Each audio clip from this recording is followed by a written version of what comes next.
بسم اللہ الرحمن الرحیم۔ السلام علیکم ورحمۃ اللہ وبرکاتہ۔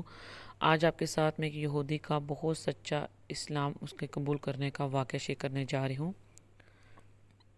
حضرت ابن عباس رضی اللہ تعالیٰ بیان فرماتے ہیں کہ شام میں ایک یہودی رہتا تھا۔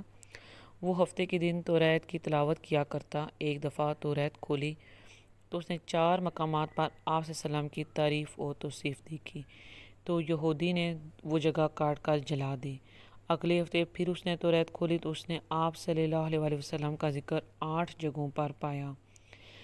اس نے جب آپ کی تعریف 8 جگہ پر نہ تو توصیف اور وصف کا ذکر پایا تو اس نے یہاں سے بھی کاٹ کر جلا دیا۔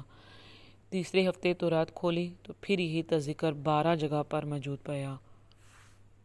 یہودی یہ سوچنے لگا اگر میں یوں ہی کرتا رہا یہ تو ساری کی ساری تورات ہی اسی طرح جل جائے گی، کیونکہ آپ کا ذکر سے تمام کے تمام توریت پر ہے۔ وہ اپنے ساتھیوں سے پوچھنے لگا کہ حضرت محمد صلی اللہ علیہ وسلم کون ہیں؟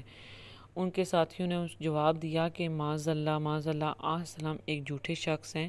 بہتر یہی ہے کہ تو اس کو نہ دیکھے اور نہ اس سے ملے۔ یہودی کہنے لگے موسیٰ علیہ السلام کی تورات کی قسم مجھے اس کی زیارت سے نہ روکو۔ ساتھیوں نے اس کو اجازت دے دی۔ وہ یہودی اپنے ساتھیوں سے اجازت لے کر اپنی سواری پر سوار ہو کر رات دن منزل بمنزل چلتا رہا۔ ایک دن ایسا ہوا کہ مدینہ طیبہ کے قریب پہنچا تو سب سے پہلے اس کی ملاقات حضرت سلیمان سے ہوئی۔ حضرت سلیمان رضی اللہ تعالیٰ عنہ کو بہت خوبصورت دیکھ کر وہ یہ سمجھا کہ آپ صلی اللہ علیہ وسلم ہیں۔ حالانکہ حضرت سلیمان کافی دنوں سے سفر کر کے آئے تھے اور ان کی حالت بہت زیادہ خراب تھی، اس کے باوجود بھی آپ کا حسن قائم تھا۔ آپ صلی اللہ علیہ وسلم کو اس دنیا سے رخصت ہوئے 3 دن ہو چکے تھے۔ حضرت سلیمان اس سے بات کرتے ہوئے روئے اور کہا میں تو ان کا خادم ہوں۔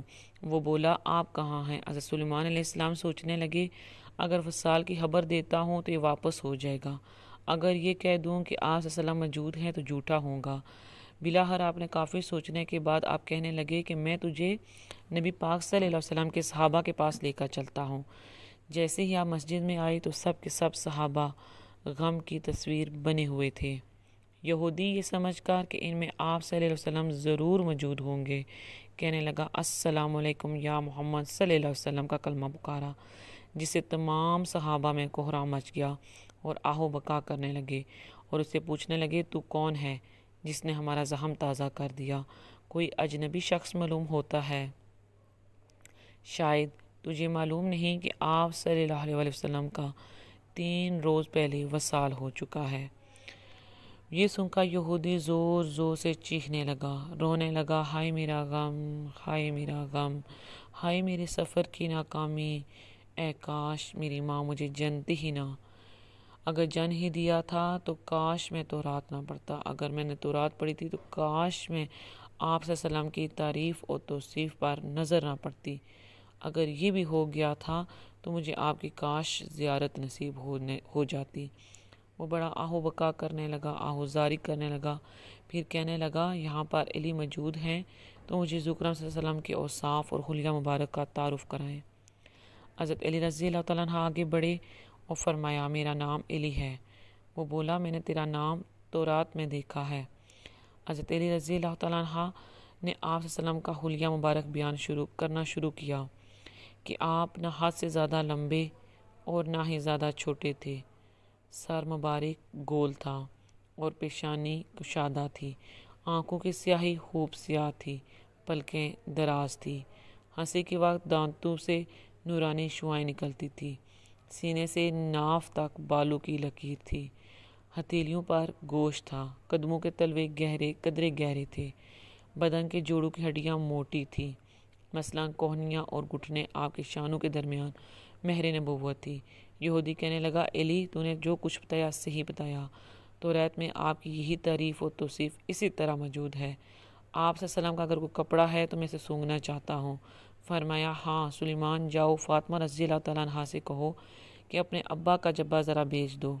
سلیمان دروازے پر آئے اور آواز دی اے فخر الانبیاء کے دروازے، اندر حسن و حسین رو رہے تھے، لہٰذا حضرت سلیمان کو دروازہ کھٹکھٹانا پڑا تو حضرت فاطمہ الزہرا کی آواز آئی یتیموں کے دروازہ کون کھٹکھٹا رہا ہے؟ حضرت سلیمان نے اپنا نام بتایا اور حضرت علی کا پیغام دیا۔ وہ روتے ہوئے بولی، میرے ابا کا جبہ کون پہنے گا؟